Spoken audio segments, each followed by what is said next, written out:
गुरुदेव, आज राष्ट्रीय युवा दिवस और विवेकानंद जयंती है। देश के युवाओं के लिए आपका क्या संदेश है? आज परम पूज्य महर्षि महेश योगी जी का भी जन्मदिन है। स्वामी विवेकानंद जी का भी जन्मदिन है। वैसे देखा जाए तो संत का कोई जन्मदिन नहीं होता था कि संत की आत्मा अमर होती है, ना जन्म होता ना मृत्यु होती है। फिर भी देश के युवा के लिए यही संदेश है,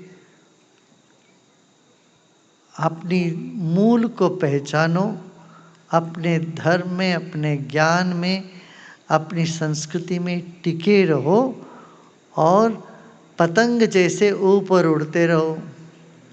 पतंग को ऊपर उड़ना हो तो एक सूत्र की आवश्यकता है, जो जिसको जमीन से बंधा रहता है।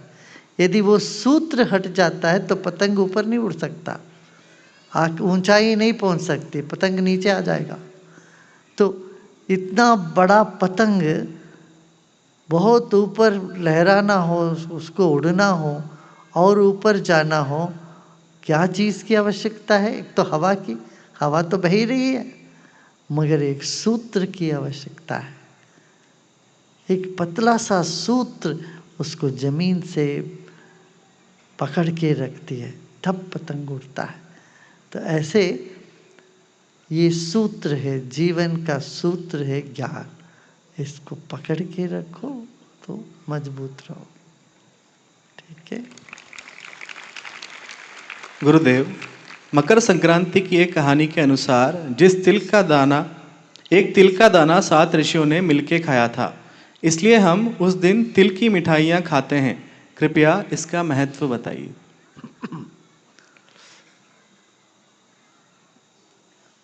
अति छोटी सी, अति छोटी वस्तु है,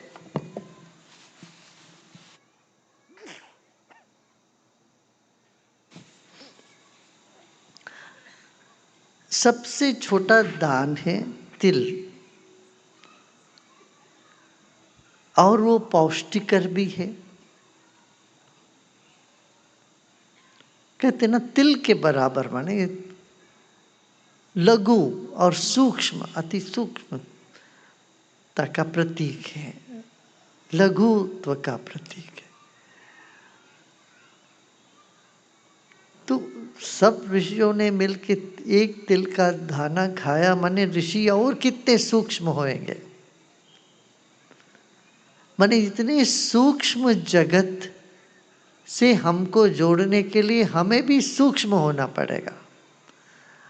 हमारा मन पत्थर जैसा लगता है जब हम दुखी होते हैं, और हल्का लगता है जब हम प्रसन्न होते हैं, और अति सूक्ष्म लगता है जब हम अध्यात्म के विचार से भरे हुए होते हैं।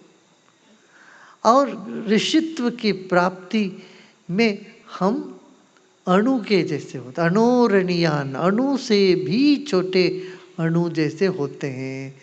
वही हमारी चैतन्य सत्ता है, आत्म सत्ता है। ये इसका अनुभव होने पे पता चलेगा। मगर एक तिल इतना बड़ा लगे, माने इतना सूक्ष्म हम हो गए। अणोरणीयान, अणोरणीयान महतो महीयान। महतो महीयान माने बड़े से बड़ी, जितने ब्रह्मांड से भी बड़े और अणु से भी अणु है।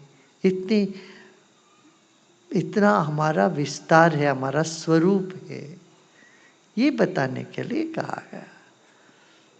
इतना सूक्ष्म हम हो जाते हैं, तब हमको ब्रह्मांड के साथ, जैसे एक तरंग है, एक तरंग अनंत अखंड ये जो विश्व में व्याप्त है, फिर भी अति सूक्ष्म है, इस बात को दर्शाता है। ऐसे ऋषित्व और से भी सूक्ष्म है। हमारी कल्पना तो ऋषि मन इतने बड़े होंगे, ऐसे होंगे, झटाधारी होंगे ये सोचते हैं। नहीं, आज चेतना इतना सूक्ष्म हो जाए, इतना सूक्ष्म हो जाए, वो ऋषित्व है। तो ऐसे सातों ऋषियों के लिए पर्याप्त आहार हो जाए एक तिल का दाना, माने देखो कितने सूक्ष्म होंगे।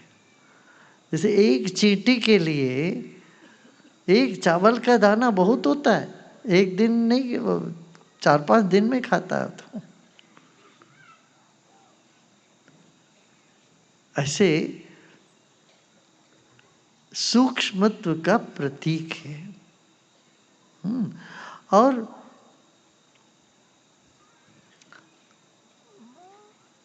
तिल वैसे लोग लेते नहीं हैं, क्योंकि ये शनि देव का प्रतीक है और तिल का ही तर्पण देते हैं। तो फिर दान में श्रेष्ठ दान भी माना गया है तिल का दान। माने बड़ी बड़ी चीज देने से सूक्ष्मता, माने इतना भाव से जुड़ जाओ सबसे, ये है इसका मतलब, प्रेम से जुड़ जाना। अच्छा, फिर वो सिर्फ तिल कोई नहीं लेता, गुड़ के साथ सब ले लेते हैं। मधुरता, इसलिए तिल और गुड़ साथ में देते लोग। सूक्ष्मता, सिर्फ सूक्ष्म होना काफी नहीं है, साथ में मधुर भी होना चाहिए।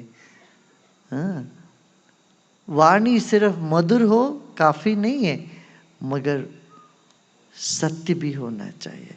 जितना सूक्ष्म जाते उतना सच्चाई है, सच्चाई का प्रतीक है वो, जो बदलता नहीं है, अपरिवर्तनशील है, वो सूक्ष्म ही है।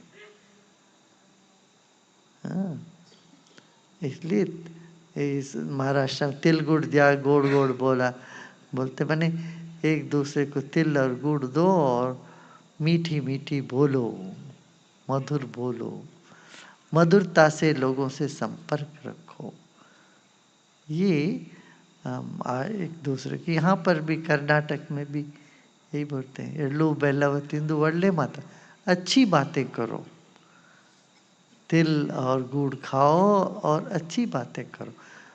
और देखो, तिल से तेल बनता है और तेल से सब होता है हमारा, सिर में लगाने से लेके खाने तक सब कुछ तेल के बिना चलता नहीं है। तेल शरीर के लिए पौष्टिकर भी है, तिल का तेल। ऐसे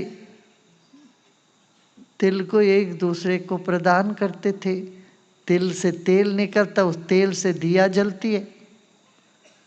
उन दिनों में बिजली कहाँ थी, तेल का ही दिया जलाते थे और तेल निकालते थे तिल से।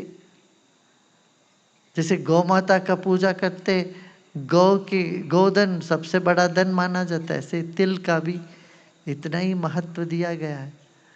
और पहला जो फसल है वो सिर्फ अपना मत खाओ, वो समर्पण करो, भगवान को समर्पण करो और सबको समाज में एक दूसरे को दे करके बांट के खाओ, बांट के जियो।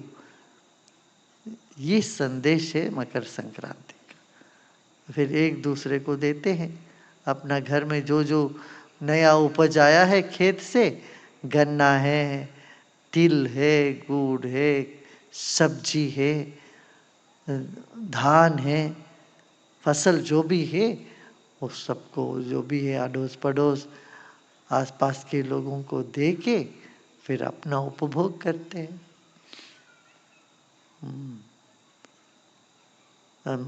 तमिलनाडु में भी यही करते क्या,